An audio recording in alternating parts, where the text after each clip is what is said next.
शांति। आज की मुरली में शिव बाबा कहते हैं, मीठे बच्चे, तुम हो रूहानी पंडे, तुम्हें सबको शांति धाम अर्थात अमरपुरी का रास्ता बताना है। प्रश्न है, तुम बच्चों को कौन सा नशा है? उस नशे के आधार पर कौन से निश्चय के बोल बोलते हो? इसका उत्तर शिव बाबा ने दिया, तुम बच्चों को यह नशा है कि हम बाप को याद कर जन्म जन्मांतर के लिए पवित्र बनते हैं। तुम निश्चय से कहते हो कि भले ही कितने भी विघ्न पड़े, लेकिन स्वर्ग की स्थापना तो ज़रूर होनी ही है। नई दुनिया की स्थापना और पुरानी दुनिया का विनाश होना ही है। यह बना बनाया ड्रामा है, इसमें संशय की बात नहीं है। आगे शिव बाबा कहते हैं, एक बच्ची को पेपर मिला था जिसमें गीता के भगवान की बात पूछी गई थी, तो उसने लिख दिया गीता का भगवान शिव है, तो उसको नापास कर दिया। समझती थी हम तो बाप की महिमा लिखते हैं, गीता का भगवान शिव है, वह ज्ञान का सागर है, प्रेम का सागर है। श्री कृष्ण की आत्मा भी ज्ञान पा रही है। यह बैठ लिखा तो फेल हो गई। माँ बाप को कहा हम यह नहीं पढ़ेंगे, अभी इस रूहानी पढ़ाई में लग जाऊंगी तो बच्चे भी कभी फर्स्ट क्लास आ पाएंगे। पहले ही कहती थी हम ऐसा नहीं लिखूंगी, अगर लिखूंगी तो नापास हो जाऊंगी। परंतु सच तो लिखना है ना, आगे चलकर समझेंगे बरोबर इस बच्ची ने जो लिखा था वह सत्य है।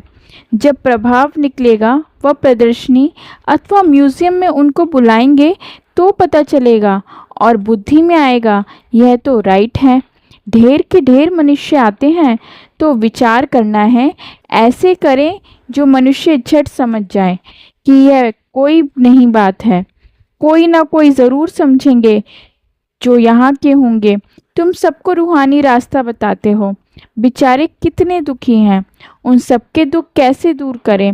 खिटपिट तो बहुत है ना, एक दो के दुश्मन बनते हैं तो कैसे खलास कर देते हैं। अब बाप बच्चों को अच्छी रीति से समझाते रहते हैं। माताएं तो बेचारी अबोध होती हैं, कहती हैं हम पढ़ी लिखी नहीं हैं। बाप कहते हैं नहीं पढ़े तो अच्छा है ना, वेद शास्त्र जो कुछ पढ़े हैं वह सब यहाँ भूल जाना है। अभी मैं जो सुनाता हूँ वह सुनो। समझाना चाहिए, सद्गति निराकार पर पिता परमात्मा बिगर कोई ना कर सके। मनुष्यों में ज्ञान ही नहीं तो वह फिर सद्गति कैसे कर सकते हैं? सद्गति दाता ज्ञान का सागर है ही एक। मनुष्य थोड़ी ना ऐसे कहेंगे, जो यहाँ के होंगे वही समझने की कोशिश करेंगे। एक भी कोई बड़ा आदमी निकल पड़े तो आवाज़ होगा ना। गायन है, तुलसीदास गरीब की कोई ना बात सुने। सर्विस की युक्तियाँ तो बाबा बहुत बतलाते हैं, बच्चों को अमल में लाना चाहिए। आज की धारणा के लिए मुख्य सार। धंधा आती करते वक्त भविष्य उच्च पद पाने के लिए याद में रहने का पूरा पुरुषार्थ करना है। यह ड्रामा सेकंड बाय सेकंड बदलता रहता है, इसलिए कभी कोई सीन देखकर हार्ट फेल नहीं होना है। यह रूहानी पढ़ाई पढ़कर दूसरों को पढ़ानी है, सबका कल्याण करना है। अंदर यही उछल आती रहे कि हम कैसे सबको पावन बनाने की एडवाइस दें, घर का रास्ता बताएं। आज का वरदान, सर्व संबंधों के सहयोग की अनुभूति द्वारा निरंतर योगी सहज योगी भव। हर समय बाप के भिन्न भिन्न संबंधों का सहयोग लेना अर्थात अनुभव करना ही सहज योग है।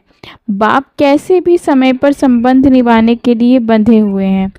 सारे कल्प में अभी भी सर्व अनुभवों की खान प्राप्त होती है, इसलिए सदा सर्व संबंधों का सहयोग लो और निरंतर योगी सहज योगी बनो, क्योंकि जो सर्व संबंधों की अनुभूति व प्राप्ति में मग्न रहता है वह पुरानी दुनिया के वातावरण से सहज ही उपराम हो जाता है। आज का स्लोगन, सर्व शक्तियों से संपन्न रहना यही ब्राह्मण स्वरूप की विशेषताएं हैं। अव्यक्त इशारे। अब लग्न की अग्नि को प्रज्वलित कर योग को ज्वाला रूप बनाओ। तपस्वी मूर्त का अर्थ है तपस्या द्वारा शांति के शक्ति की किरणों को चारों ओर फैलाता हुआ अनुभव में लाए। यह तपस्वी स्वरूप औरों को देने का स्वरूप है। जैसे सूर्य विश्व को रोशनी की और अनेक विनाशी प्राप्तियों की अनुभूति कराता है, ऐसे ही महान तपस्वी आत्माएं ज्वाला रूप शक्तिशाली याद द्वारा प्राप्ति के किरणों की अनुभूति कराती हैं। ओम शांति।